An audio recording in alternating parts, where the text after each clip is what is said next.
Well, imagine that you are a pet owner in a physically or emotionally abusive relationship, and you want to be able to leave the domestic violence situation, and finally you have an opportunity. The only problem is there's little to no place that will take your pet in, and that's the reality facing North Carolina domestic violence victims. In 2018, 1/3 of state domestic violence victims refused or delayed getting help because of it.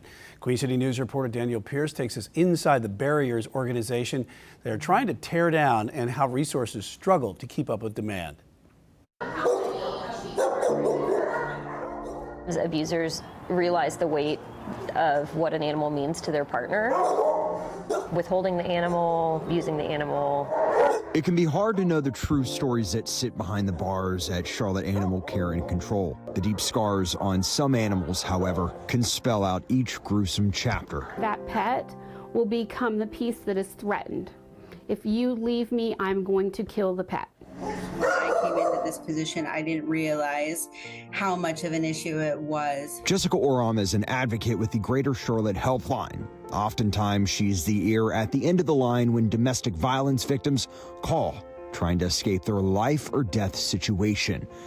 If they have a pet, well, help is harder to come by. It's difficult to have to tell somebody that we don't have the support for them that they need. Many victims can't leave, and the cycle continues. Bullying the other person to keep them in this situation. The National Coalition Against Domestic Violence found only 12% of DV programs have the capacity to provide shelter for victims and their pets. 24% give out referrals, while 85% of shelters reported women who spoke about pet abuse. I have never been able to get a client into a pet-friendly shelter. They're almost always booked. They have a wait list. Katie Creedle has worked as a case manager at a DV organization in Boone and has seen the difficult decisions several have had to make. She ended up going to stay with her cat in a tent somewhere. In some reported cases, the victims forced their pets to become runaways, while others... This person left their animal. She had had the dog for 11 years, and she left that dog there, and she was, absolutely sick over it. Katie's taken on a new role with a growing nonprofit, High Country Paws. It was created about a year ago by a Blue Ridge area veterinarian after a series of animal abuse cases.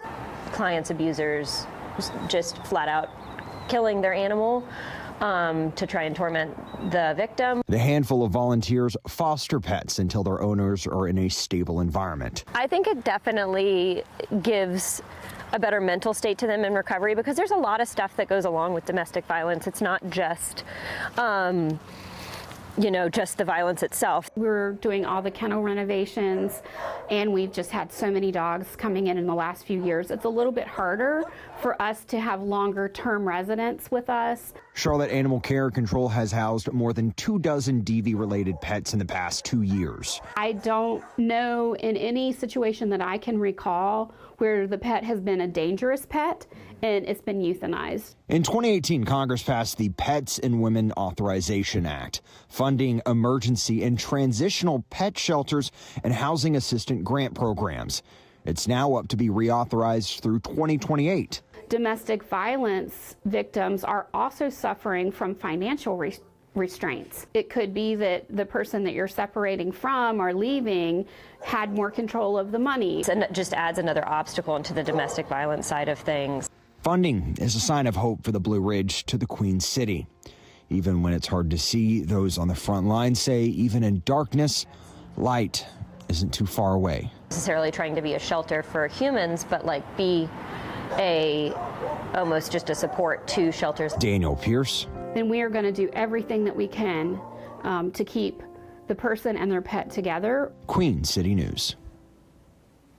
High Country Paws, along with the Charlotte Animal Control, are desperately trying to find fosters for pets in these situations. And if you'd like to help, or if you are a victim of domestic violence, visit our website at qcnews.com for resources.